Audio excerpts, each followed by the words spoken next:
friends, welcome to Creating with Jovi and 100 Days of Pockets. Today we are creating a tag tuck pocket. This fun collaboration is hosted by Cindy A. Lewis, and I am collaborating along with her, so be sure to check her out.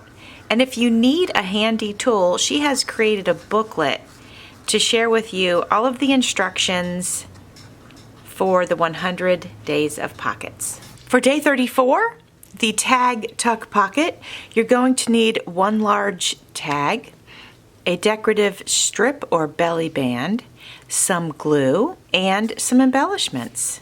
Put your glue on each end of this strip and then glue that onto your tag. Find an embellishment that you'd like to use. I am using an authentic vintage photograph from St. Teresa's School in 1961 or 1962. I guess that was the school year.